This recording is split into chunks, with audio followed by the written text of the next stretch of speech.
Olá, amigos do canal Videira Espírita, sejam todos bem-vindos. Meu nome é Thelma Marieta e estamos aqui mais uma vez para dar continuidade ao estudo da obra Paulo Estevão, trazida a nós pelo Espírito Emmanuel através da mediunidade de Francisco Cândido Xavier. E para que encontremos a ambiência adequada ao estudo, para serenarmos nosso pensamento, vamos ler uma página do livro Caminho, Verdade e Vida, também trazido a nós por Emmanuel, através da mediunidade do nosso querido Chico Xavier. A mensagem que leremos hoje é a mensagem de número 18, intitulada Purificação Íntima. O versículo destacado por Emmanuel está narrado em Tiago, capítulo 4. O versículo é o versículo número 8, que diz assim: Alimpai as mãos, pecadores, e vós, de duplo ânimo, purificai os corações. Vamos ver o que o benfeitor nos traz para nosso entendimento sobre essa passagem. Cada homem tem a vida exterior conhecida e analisada pelos que o rodeiam, e a vida íntima da qual somente ele próprio poderá fornecer o testemunho. O mundo interior é a fonte de todos os princípios bons ou maus, e todas as expressões exteriores guardam aí os seus fundamentos. Em regra geral, todos somos portadores de graves deficiências íntimas, necessitadas de retificação. Mas o trabalho de purificar não é tão simples quanto parece. Será muito fácil ao homem confessar a aceitação de verdades religiosas, operar a adesão verbal a ideologias edificantes. Outra coisa, porém, é realizar a obra da elevação de si mesmo, valendo-se da autodisciplina, da compreensão fraternal e do espírito de sacrifício. O apóstolo Tiago entendia perfeitamente a gravidade do assunto e aconselhava aos discípulos a limpassem as mãos, isto é, retificassem, corrigissem as atividades do plano exterior, renovassem suas ações ao olhar de todos, apelando para que se efetuasse, igualmente, a purificação do sentimento no recinto sagrado da consciência, apenas conhecido pelo aprendiz, na soledade, na solidão indevassável de seus pensamentos. O companheiro valoroso do Cristo, contudo, não se esqueceu de afirmar que isso é trabalho para os de duplo ânimo, porque semelhante renovação jamais se fará tão somente à custa de palavras brilhantes. Vamos orar?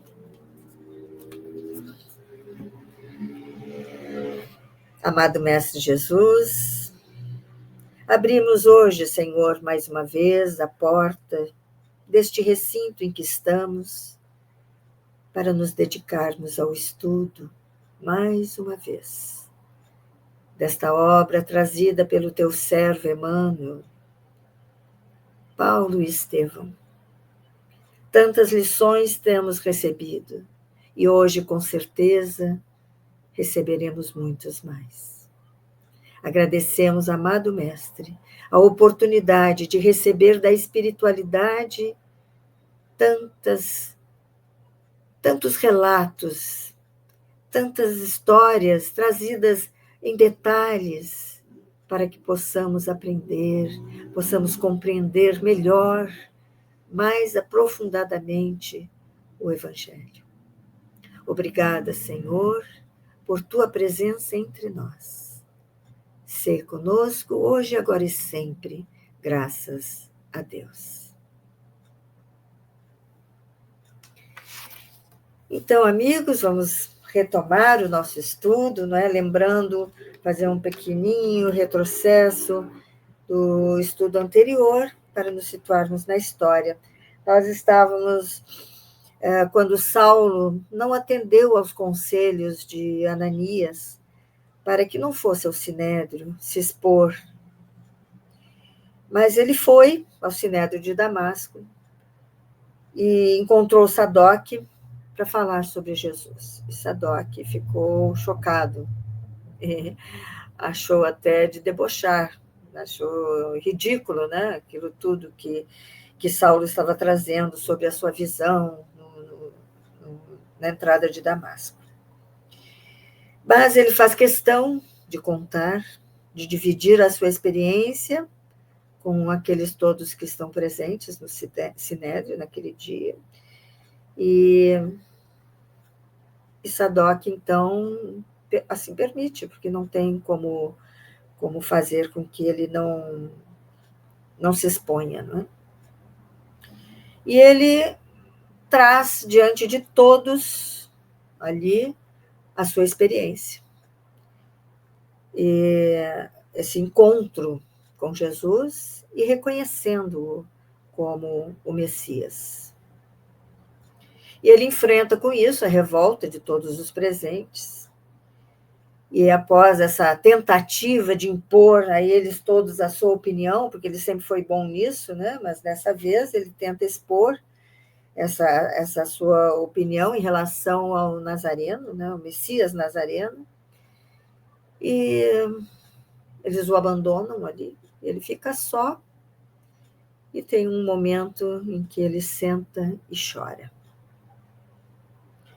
Então ele volta a buscar os conselhos de Ananias, que o acolhe, é claro, amoroso, né? E conversam, e ele decide, então, Saulo, decide retornar, seguir para Palmira, para encontrar, retomar o seu contato com o seu mestre, Gamaliel. E ele, então, é acolhido na Igreja do Caminho, todos o recebem com carinho, com expressões de amor, de fraternidade, desejam a ele uma excelente viagem, né?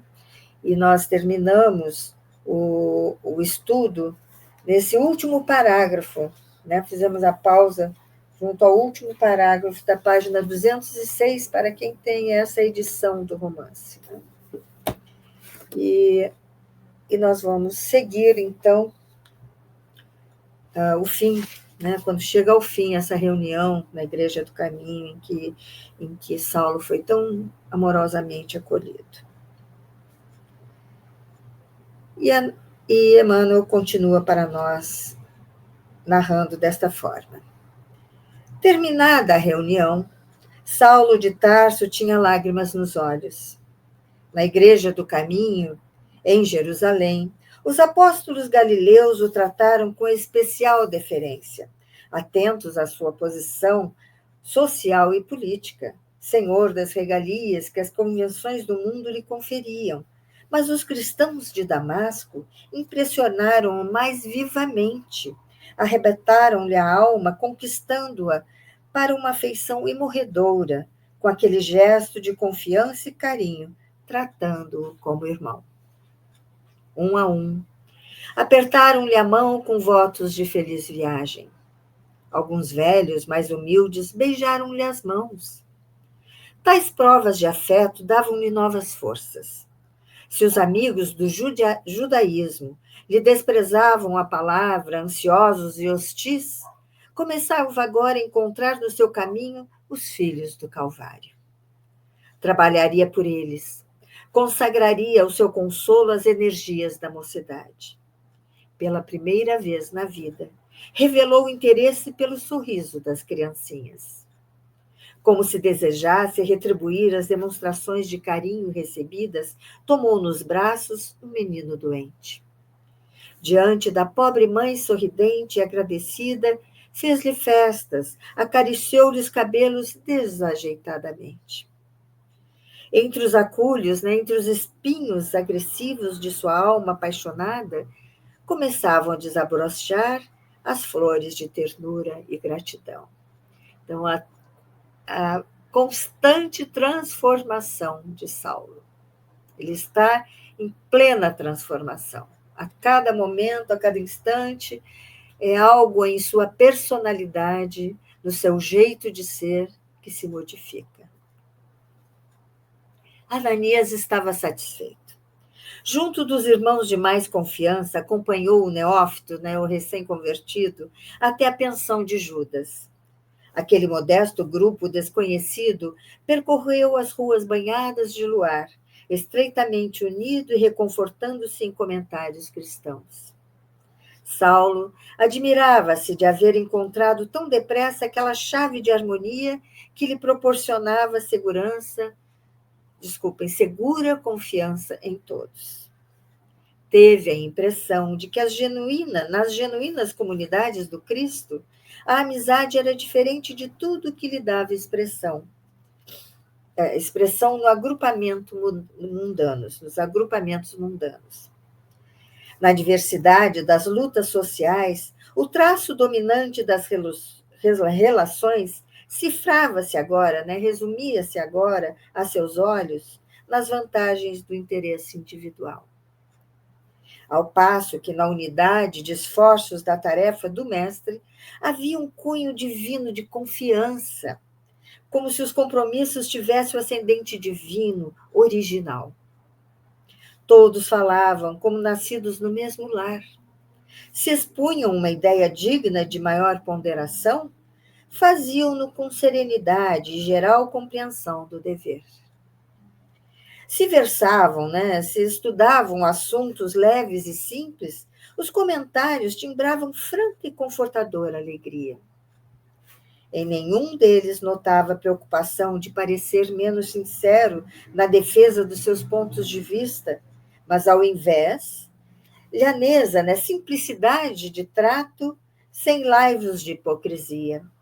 Porque, em regra, sentiam-se sob a tutela do Cristo, que, para a consciência de cada um, era o amigo invisível e presente, a quem ninguém deveria enganar. Consolado e satisfeito de haver encontrado amigos na verdadeira acepção da palavra, Saulo chegou à estalagem de Judas, despedindo-se de todos profundamente comovido. Ele próprio surpreendia-se com o sabor de intimidade com que as expressões lhe afloravam aos lábios. Agora, compreendia que a palavra irmão, largamente usada entre os adeptos do caminho, não era fútil e vã. Os companheiros de Ananias conquistaram-lhe o coração. Nunca mais esqueceria os irmãos de Damasco. No dia imediato, contratando um serviçal indicado pelo estalajadeiro, Saulo de Tarso, ao amanhecer, embora surpreendesse o dono da casa com seu ânimo resoluto, pôs-se a caminho da cidade famosa, situada em um oásis em pleno deserto.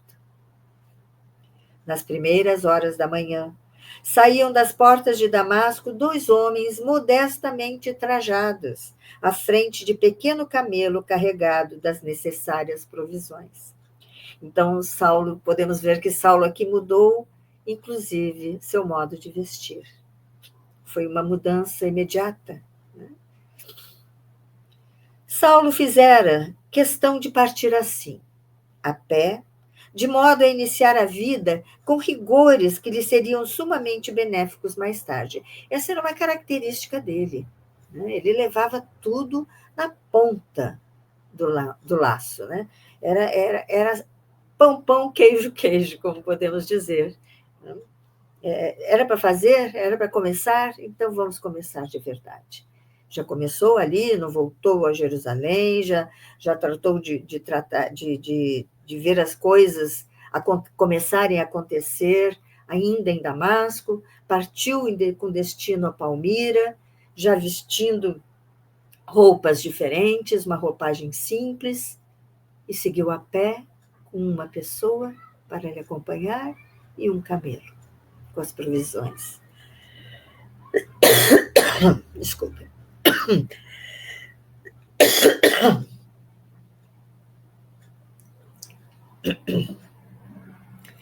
Não viajaria mais na qualidade de doutor da lei, rodeado de servos, mas sim como discípulo de Jesus, adstrito aos seus programas.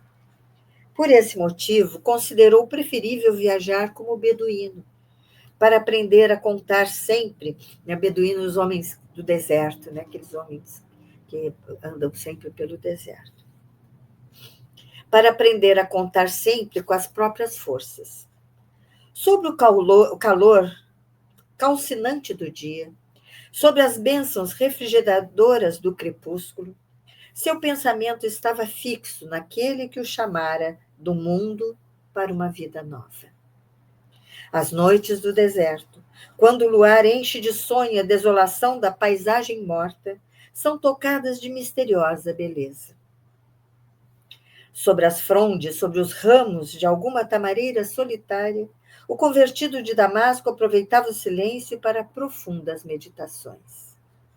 O firmamento estrelado tinha agora para seu espírito confortadoras e permanentes mensagens. Estava convicto de que sua alma havia sido arrebatada a novos horizontes, porque, por meio de todas as coisas da natureza, parecia receber o pensamento do Cristo que lhe falava cariciosamente ao coração. E aqui, enquanto Saulo segue durante a noite pelo deserto, a caminho de Palmira, termina o capítulo 1 dessa segunda parte do romance. Vamos começar, então, o segundo capítulo, intitulado O Tecelão.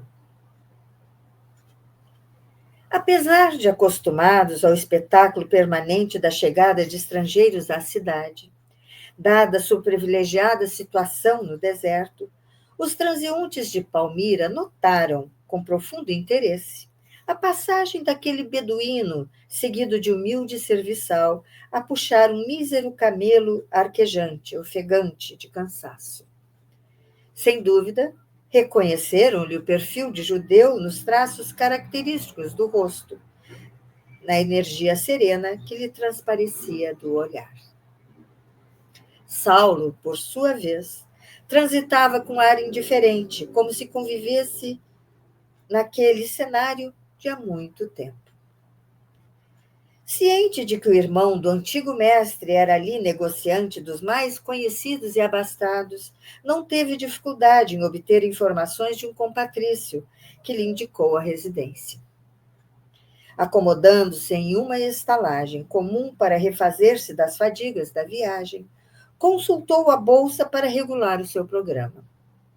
O dinheiro esgotava-se, mal chegaria para remunerar o companheiro dedicado que lhe fora amigo fiel em toda a penosa viagem.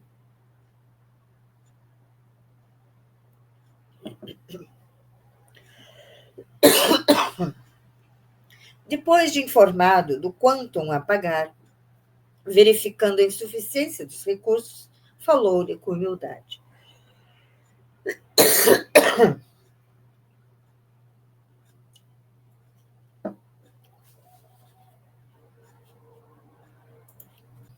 De momento, não tenho bastante para compensar melhor o serviço que me prestaste. Entretanto, dou-te metade da importância e mais o camelo em pagamento do restante. O próprio servo comoveu-se com o tom humilde da proposta. Não precisa tanto, senhor, respondeu confuso. O valor do animal basta e sobra. Desse modo, não ficará desprevenido. Contento-me com algumas moedas, apenas o necessário para custear a volta. Saulo teve para ele um olhar de reconhecimento e, alegando a impossibilidade de retê-lo por mais tempo, despediu-o com expressões de conforto e votos de feliz regresso a Damasco. Depois, recolhendo-se ao quarto pobre que tomara, entrou a meditar acuradamente nos últimos acontecimentos da sua vida. Estava só, sem parentes, sem amigos, sem dinheiro. Pouco antes daquela resolução de partir no encalço de Ananias, não vacilaria em decretar a morte de quem profetizasse o futuro que o esperava. Sua existência, seus planos estavam transformados nos detalhes mais íntimos. Que fazer agora? E se não encontrasse em Palmira o socorro de Gamaliel, conforme aguardava em suas esperanças secretas? Considerou a extensão das dificuldades que se desdobravam a seus olhos. Tudo difícil. Estava como o homem que houvesse perdido a família, a pátria e o lar. Profunda amargura ameaçava invadir-lhe o coração. Repentinamente, porém, recordou-se do Cristo, e a lembrança da visão gloriosa encheu-lhe de conforto o espírito desolado. Confiando muito mais naquele que lhe estendera as mãos do que em suas próprias forças, procurou acalmar os sobressaltos íntimos, dando repouso ao corpo fatigado. Então, o que nós vimos aqui? Nós vimos um Saulo inquieto, né? Num momento de muita aflição, começaram as dúvidas, começou a realmente ficar muito aflito, né? Diante das possibilidades. Mas, então, ele traz quem para si? O Cristo. E ali ele se entrega, confiando. Olha a palavra usada aqui por Emmanuel, né? Confiando muito mais naquele que lhe estender as mãos do que em suas próprias forças. Ele estava ali mais confiante no Cristo do que nele próprio. Então ali ele se entregou, procurou acalmar os seus sobressaltos íntimos e se entregou ao descanso físico e dormiu. Confiou e dormiu. No dia seguinte, manhã alta, saiu à rua, preocupado e ansioso. Obedecendo aos informes recolhidos, parou à porta de confortável edifício, à frente do qual funcionavam grandes lojas comerciais. Procurando Ezequias, o irmão de seu mestre Gamaliel, foi logo atendido por um homem idoso, de semblante risonho e respeitável, que o saudou com muita simpatia. Tratava-se do irmão de Gamaliel, que logo, se familiarizando com o patrício recém-chegado de longe, proporcionou-lhe confortadora palestra, buscando informar-se delicadamente a respeito do venerável rabino de Jerusalém. Saulo obtinha de Ezequias os esclarecimentos necessários, tomado de profundo interesse. Meu irmão, dizia ele preocupado, desde que chegou a Palmira parece-me muito diferente. É possível que a mudança de Jerusalém tenha influído para essa profunda transformação. A diferença de ambiente social, a alteração de hábitos, o clima, a ausência dos trabalhos usuais, tudo isso pode ter-lhe prejudicado a saúde.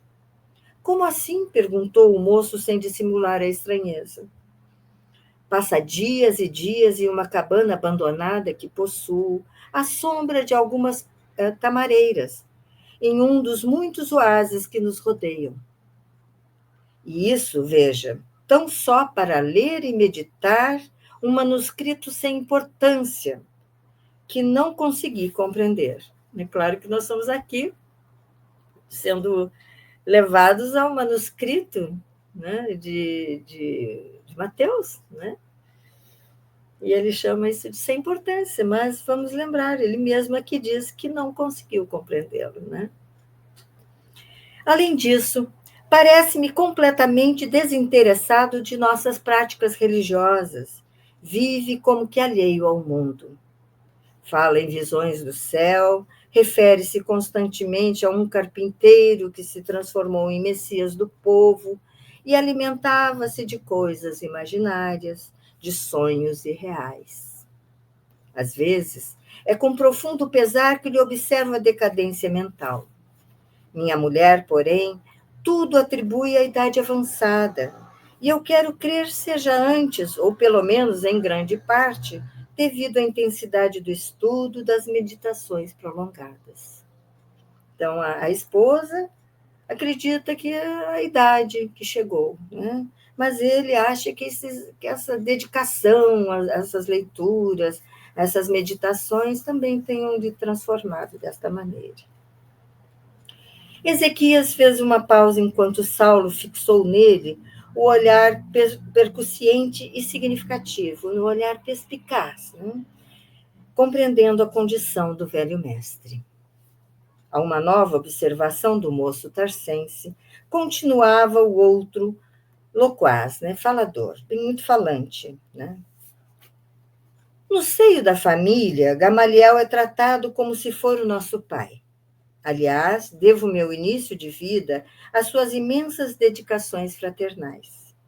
Por isso mesmo, eu e minha mulher combinamos com os filhinhos relativamente à atmosfera de paz que deverá cercar aqui o prezado e nobre enfermo. Quando ele discorre sobre as ilusões religiosas que o empolgam no seu desequilíbrio mental, ninguém nessa casa o contradiz. Já sabemos que não fala mais por si. A mentalidade poderosa esmaeceu, a estrela se apagou. Considerando essas penosas circunstâncias, ainda rendo graças a Deus que me trouxe aqui, que me trouxe aqui, para terminar seus dias aquecido pelo nosso afeto familiar, indene, livre das zombarias, né? Indene do escárnio, de que talvez pudesse ser objeto em Jerusalém, onde nem todos estão à altura de lhe compreender e honrar o passado ilustre.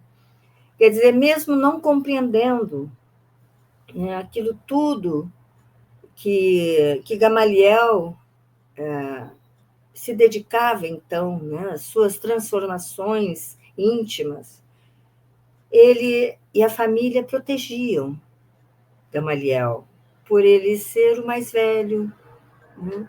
Ele ficou feliz por Gamaliel ter ido para Palmira, por poder estar ali sob a proteção da família e não continuado em Jerusalém, onde ele seria certamente ridicularizado, sabe lá o que mais. Então, essa proteção ao irmão mais velho é uma coisa tão bonita, não é? Tanto respeito.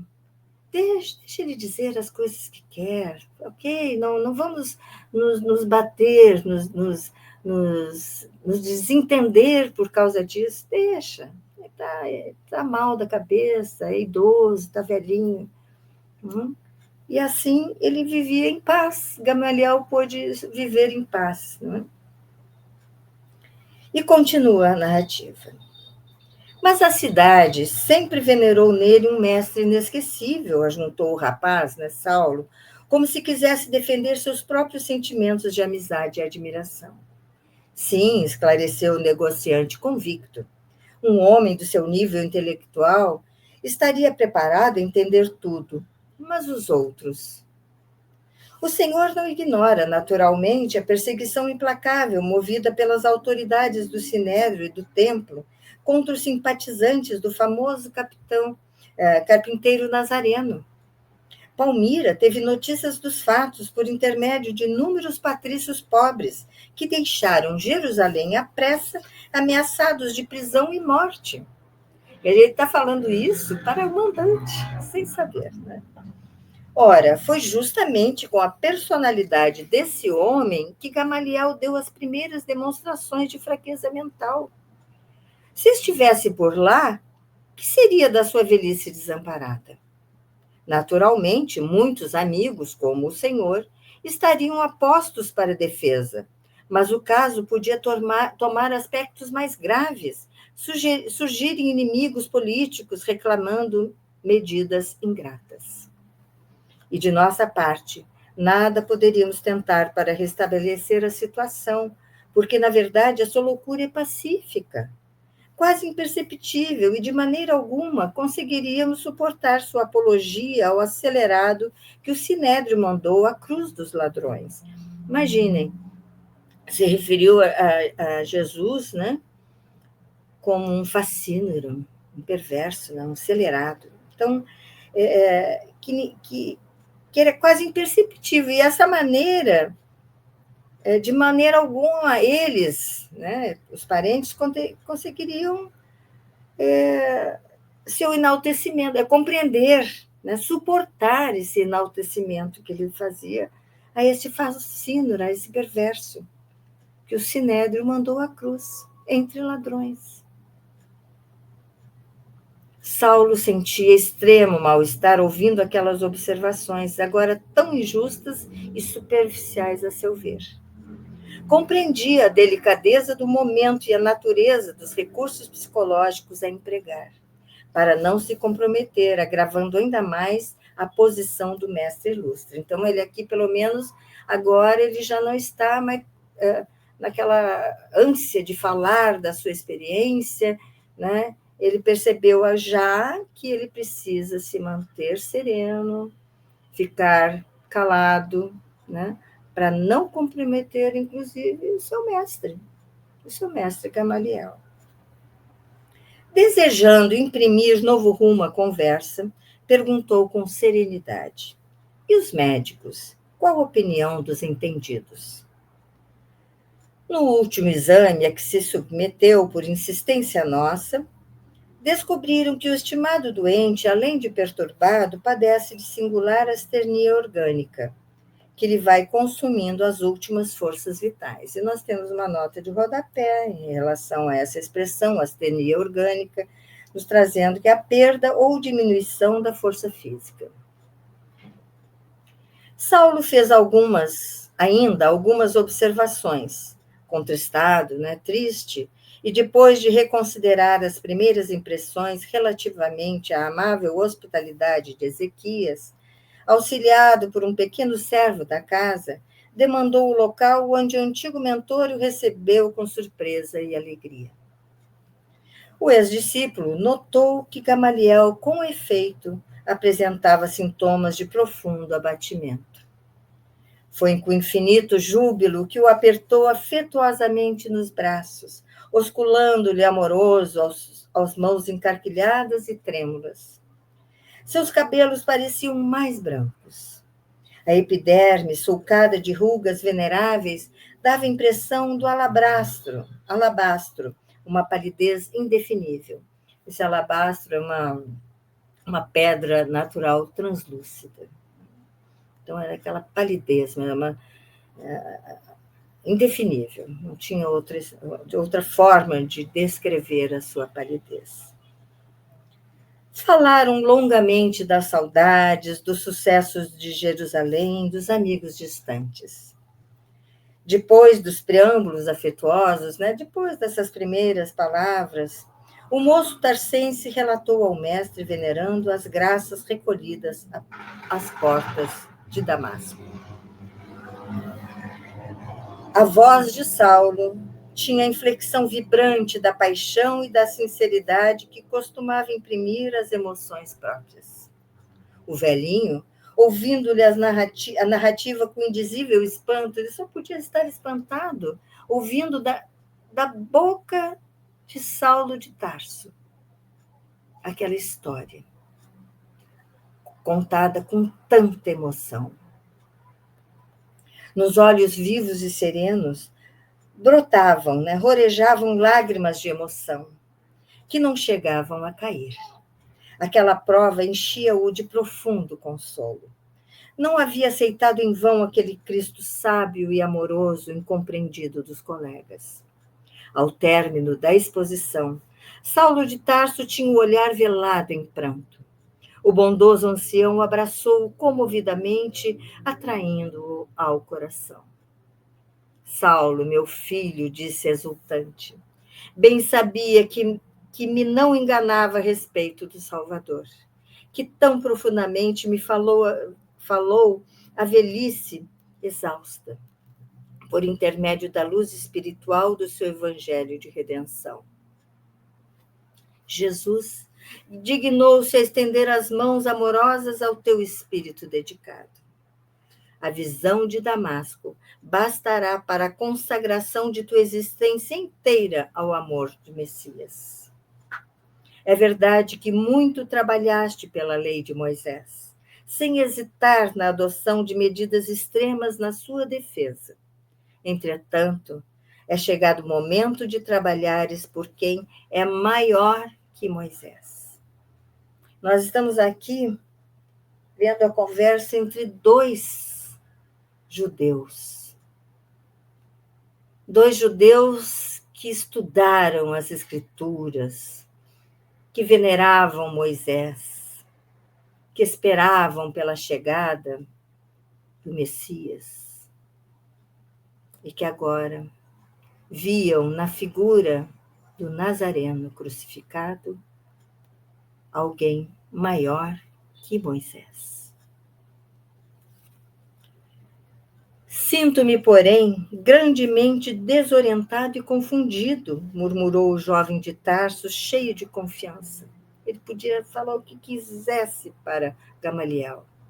Ele confiava em Gamaliel. Desde a ocorrência, noto que estou sendo objeto de singulares e radicais transformações. Ele está ciente de que ele está se transformando. Ele é um vulcão em erupção.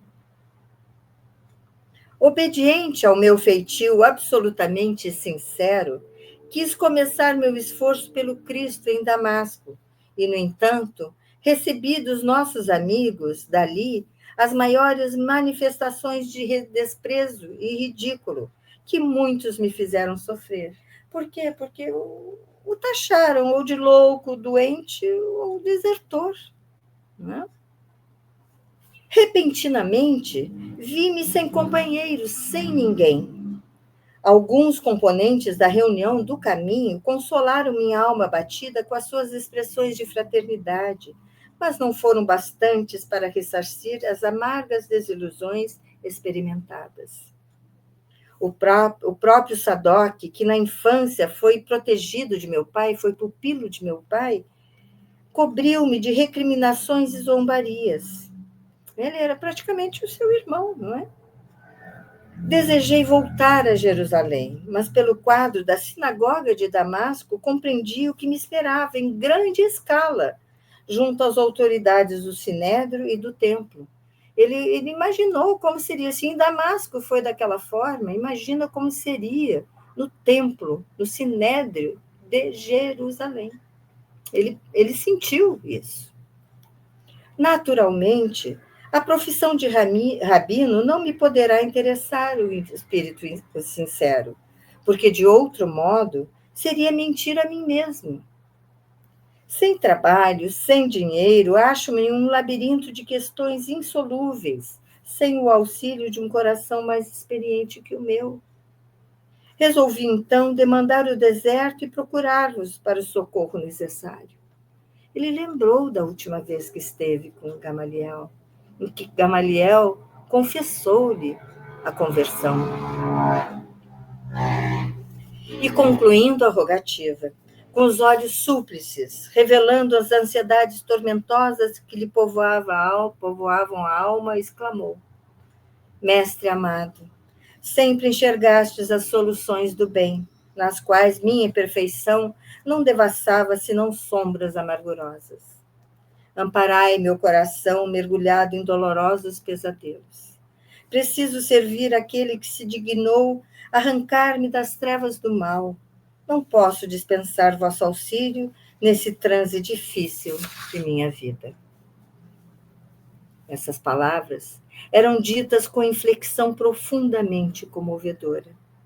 Olhos firmes, embora iluminados de intensa ternura, o generoso velhinho acariciou-lhe as mãos e começou a falar comovidamente.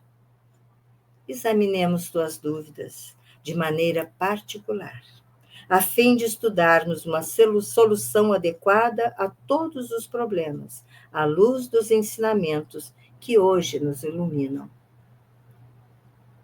E após uma pausa, em que parecia catalogar os assuntos, continuava.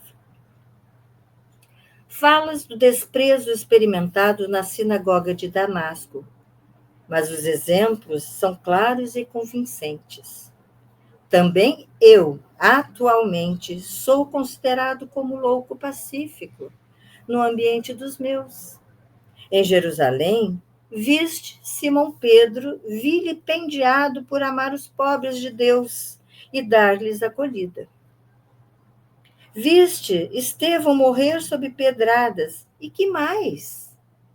O próprio Cristo, redentor dos homens, não se furtou aos martírios de uma cruz infamante, entre malfeitores condenados pela justiça do mundo.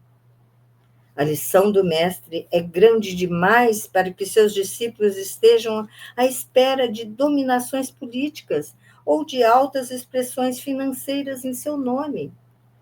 Se ele, que era puro e inimitável por excelência, andou entre sofrimentos e incompreensões neste mundo, não é justo aguardemos repouso e vida fácil em nossa miserável condição de pecadores.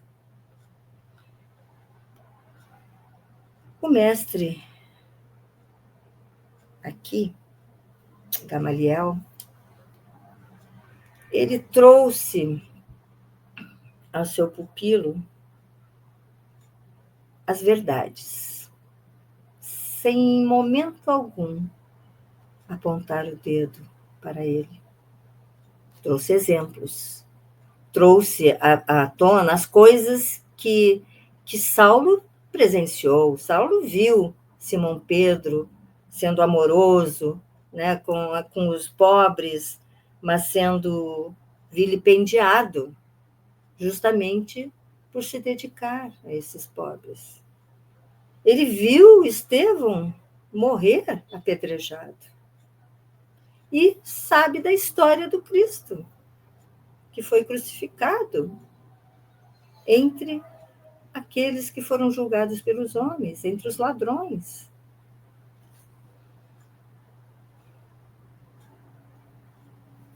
O moço tarcense ouvia aquelas palavras mansas, né, porque amorosas, e enérgicas, porque verdadeiras, com a alma dolorida. Mormente, principalmente, no que se referia às perseguições infligidas a Pedro e no capítulo das lembranças de Estevão, às quais o velho amigo tinha a delicadeza de não aludir nominalmente ao verdugo. É isso que mencionamos aqui agora. A respeito das dificuldades que dizes experimentar depois do sucesso de Damasco, prosseguia Gamaliel serenamente. Nada mais justo e natural a meus olhos experimentados nos problemas do mundo. Nossos avós, antes de receber o maná do céu, atravessaram tempos sombrios de miséria, escravidão e sofrimento. Lembrando a escravidão no Egito, não é? Sem as angústias do deserto, Moisés jamais encontraria na rocha estéril a fonte de água viva. Ele enfrentou os 40 anos de deserto. Né? E talvez ainda não tenhas meditado melhor nas revelações da terra prometida. Que região seria essa? Se guardando a compreensão mais vasta de Deus, descobrimos em todos os pontos do mundo mananciais de sua proteção. Há tamareiras frondosas e amigas medrando nos areais ardentes. Essas árvores generosas não transformam o próprio deserto em caminhos abençoados, cheios de pão divino para matar nossa fome? Nas minhas reflexões solitárias, cheguei à conclusão de que a terra prometida pelas divinas revelações é o Evangelho do Cristo Jesus. E a meditação nos sugere comparações mais profundas. Quando nossos ascendentes mais corajosos trabalhavam por conquistar a região privilegiada, numerosas pessoas tentavam desanimar os mais pertinazes, asseverando que o terreno era inóspito, que os ares eram insalubres e portadores de febres mortais, que os habitantes eram intratáveis, devoradores de carne humana. Mas Josué e Calebe, num esforço heróico, penetraram a terra desconhecida, venceram os primeiros obstáculos e voltaram dizendo que dentro da região manavam leite e mel. Não temos aí um símbolo perfeito? A revelação divina deve referir-se a uma região bendita, cujo clima espiritual seja feito de paz e luz. Adaptarmos-nos ao Evangelho é descobrir outro país, cuja grandeza se perde no infinito da alma. Ao nosso lado, permanecem aqueles que tudo fazem por nos desanimar na empresa conquistada. Acusam a lição do Cristo de criminosa e revolucionária. Enxergam no seu exemplo intuitos de desorganização e de morte. Qualificam um apóstolo como Simão Pedro de pescador presunçoso e ignorante, mas pensando naquela estupenda serenidade com que Estevão entregou a alma a Deus, vi nele a figura do companheiro corajoso e digno que voltava das lições do caminho, para nos afirmar que na terra do Evangelho há fontes do leite da sabedoria e do mel do amor divino. Então, dessa região emana, né? Manava o leite da sabedoria e o mel do amor divino. É preciso, pois, marchar sem repouso e sem contar os obstáculos da viagem. Procuremos a mansão infinita que nos seduz o coração. Gamaliel fizeram uma pausa em suas expressões amigas e altamente consoladoras. Saulo estava admirado. E nós também, não é? Nós também ficamos aqui admirados com tudo isso que Gamaliel vem trazendo, né? Essas palavras, essa forma de ver as coisas, com certeza nasceram desses momentos de muita reflexão, de muita meditação. Esses momentos em que os familiares diziam que ele ficava lá, atirado, essas meditações, estava aí o resultado. Este é o resultado colhido.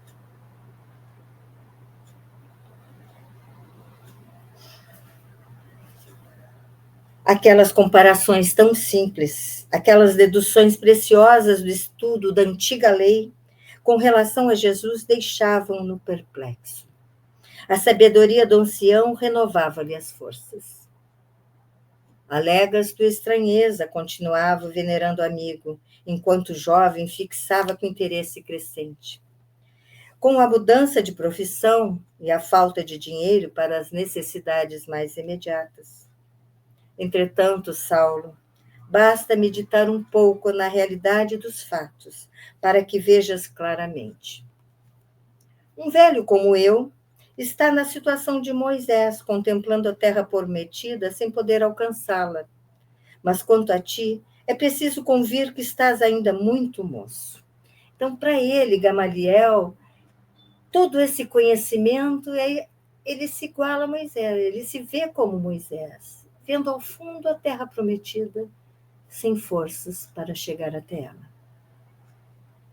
Mas que ele, Saulo, jovem, com toda a energia pela frente, né?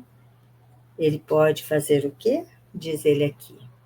Podes multiplicar as energias com o adestramento de tuas forças e penetrar o terreno das aspirações do Salvador, a nosso respeito.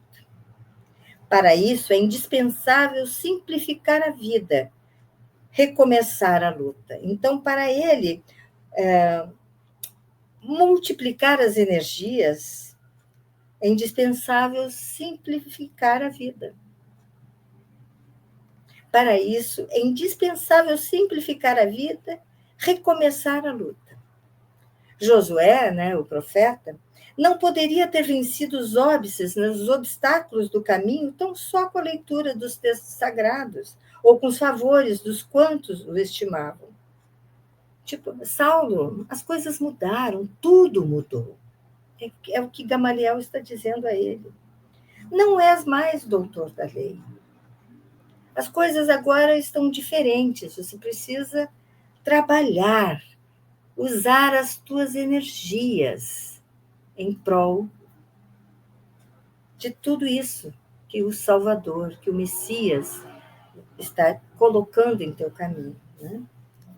E para isso, tem que abandonar o homem velho e seguir agora uma vida mais simples. Certamente, vamos dizer aqui, vou repetir. Josué não poderia ter vencido os obstáculos do caminho tão só com a leitura dos textos sagrados ou com os favores de quantos o estimavam. Certamente manipulou instrumentos rudes, aplanou estradas onde havia abismos, à custa de esforços sobre-humanos. Ele precisou da mocidade, da força, né, da idade mais jovem, para vencer aquele caminho todo para chegar à Terra Prometida.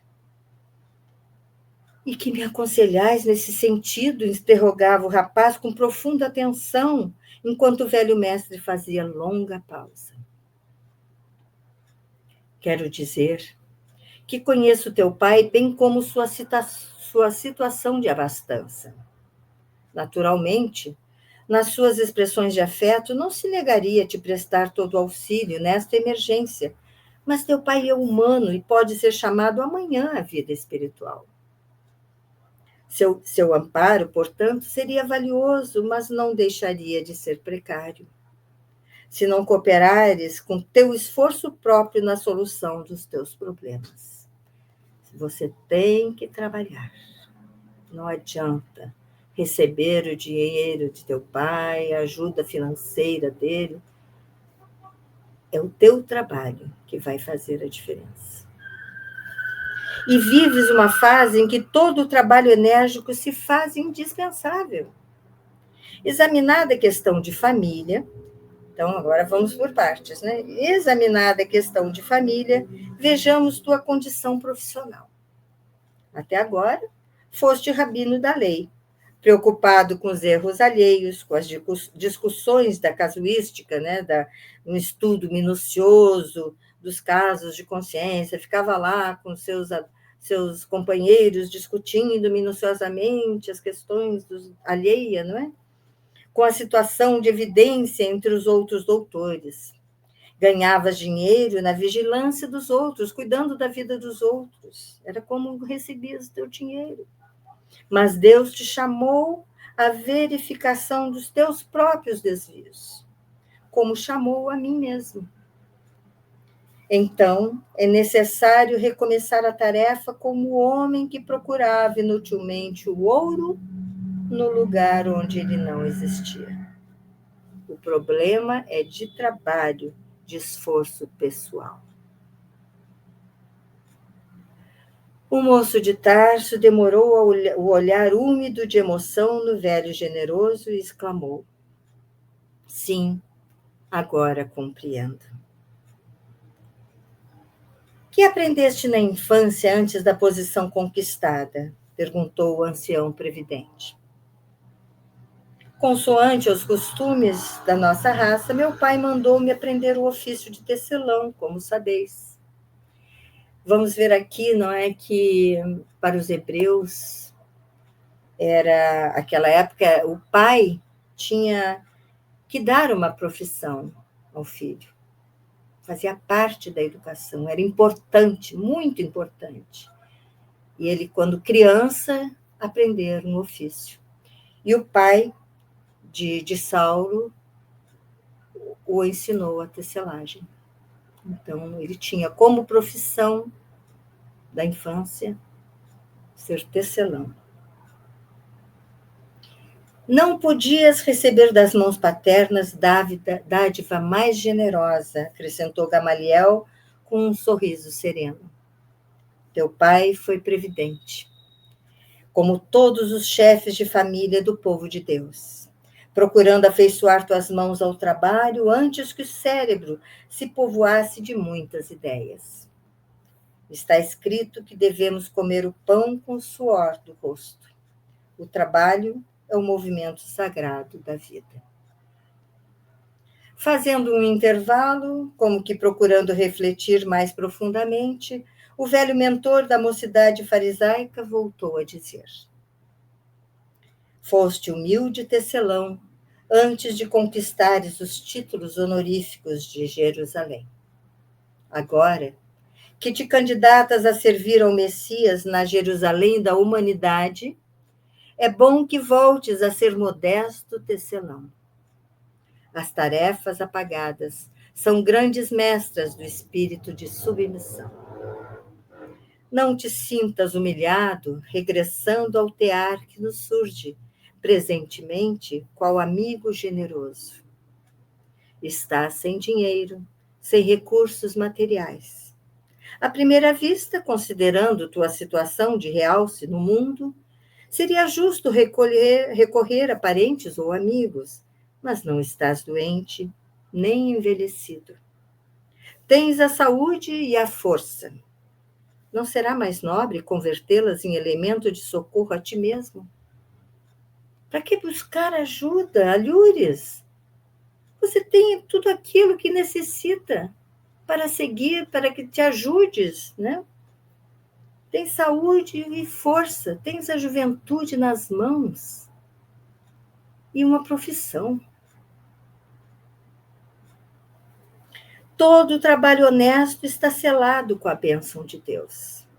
Ser tecelão, depois de ter sido rabino, é para mim mais honroso que descansar sobre os títulos ilusórios, conquistados em um mundo onde a maioria dos homens ignora o bem e a verdade.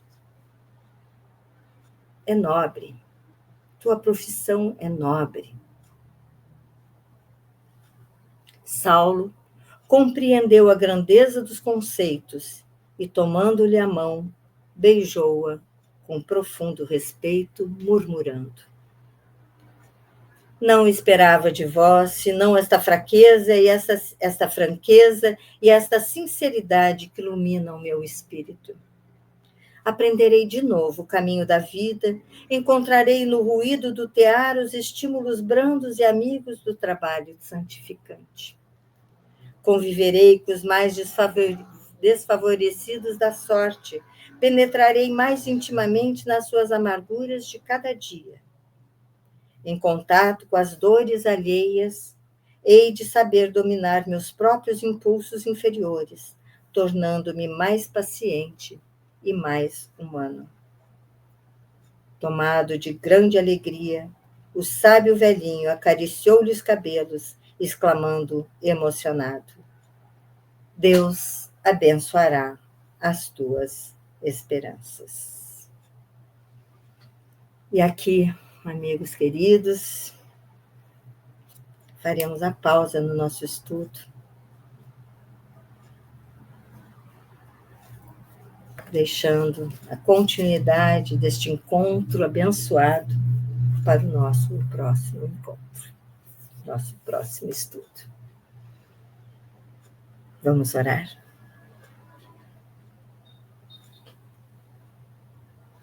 Jesus, Mestre amado, obrigada, Senhor, pela oportunidade de ouvir tão de perto os conselhos dados por Gamaliel a Saulo. Quanta sabedoria!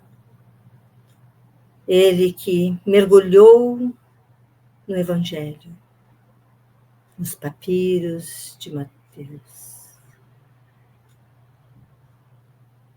e trouxe à tona, Senhor, todos os conselhos necessários para que Saulo seguisse se modificando, encontrando seu caminho, encontrando a paz para seu coração opresso. Obrigada, Senhor, por termos o privilégio de ler estas páginas, de conseguir acompanhar de perto, Senhor, todo o estudo de hoje. Obrigado, amado Mestre. Aqui nos entregamos para reler muitas vezes e trazer para nós todo este aprendizado. Obrigada pela tua existência em nossas vidas. Abençoe os nossos lares, os dias que nos separam de nosso próximo encontro de estudo. E aqui te agradecemos, Senhor, mais uma vez, eternamente, por tua presença constante em nossas vidas. Que assim possa ser, graças a Deus.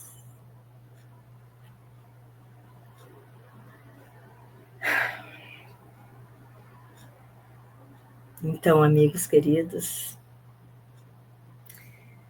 nos veremos, se Deus quiser, novamente aqui no canal Videira Espírita, no nosso próximo encontro semanal para o estudo desta obra, que tantas coisas lindas tem nos trazido. Paulo e Estevão. Até lá, que a paz de Jesus esteja com todos.